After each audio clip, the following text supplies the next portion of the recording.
Well, it's officially the middle of winter. The ground here will be covered with snow between 4 and 5 months. Today's high temperature is minus 19 degrees Fahrenheit with the wind chill, that's minus 28 degrees. But there's still plenty that I can be doing to satisfy my garden itch. Today I'm going to be showing you how I map out this garden for next year. So to begin, let's go ahead and map out the perimeter.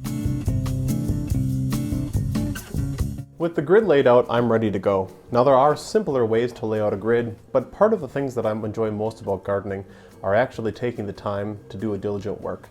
So for me, it's like I'm doing actual gardening out in my garden. You know your space better than anybody else. Think about where the sun comes in and how many hours of daylight you get throughout the growing season in any given spot. I know from experience that the front half, this section that I added last year, gets way more sunlight. So I'm going to, I think it was 13 feet the first year, so 1, 2, 3, 4, 5, 6, 7, 8, 9, 10, 11, 12, 13, about 13, let's just say. Let's extend that line mentally down here. Now I've got a fence along this side, and it casts shadow at least a good 6 feet. So let's do 6, a line across, a line there. Great. And I'm just going to real gently shade it in with my pencil. Now we're going to be marking over that with other things shortly, but in my mind and for you and me today, we're going to know that that means shade. I've also got a maple tree. Great big one. It's in my backyard and it extends over the back, kind of like this. So during the worst part of the day, the shade probably gets up to the perennials.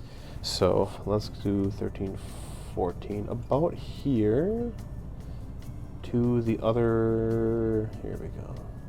So this is the old garden line to the perennials. And again, we're just shading this in. When designing your garden, be sure to keep in mind how much space you're giving yourself to walk. In my example, I gave myself walking rows of about 3 feet, and I've just learned that from previous experience. 2 feet wasn't enough for me last year, so I'm giving myself more room. Also, be sure not to overcrowd the vegetables themselves. You may get overzealous and want to plant a lot of things in a small space.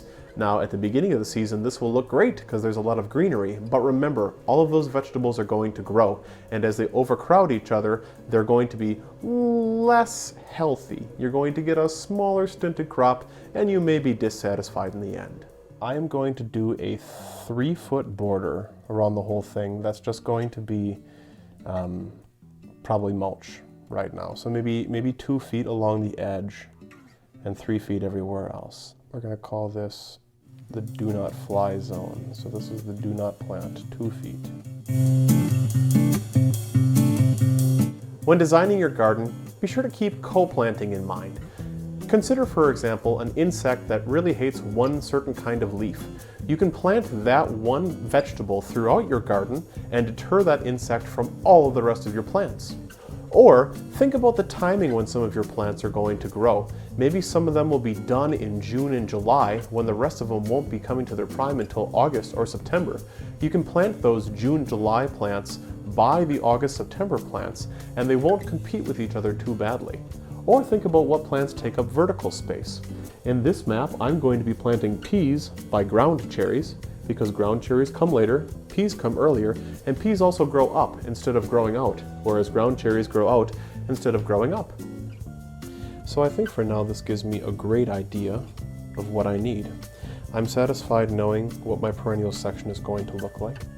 I'm pleased that I have my bean entryway. Things that like shade are going to be in the shade, much like my carrots and radishes, and the peas we're going to co-plant because they bloom earlier. And I think we're going to have a beautiful, bountiful harvest.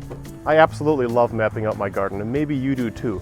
What's your process for planning? Do you just go at it haphazardly, or do you prepare like I do? Be sure to let us know in the comments section below. While you're here, check out the rest that HGMM has to offer. If you'd like to see a feature-length video on my garden mapping process, head on over to my main page, Midwest Man Mountain Home and Garden DIY. Thanks for watching.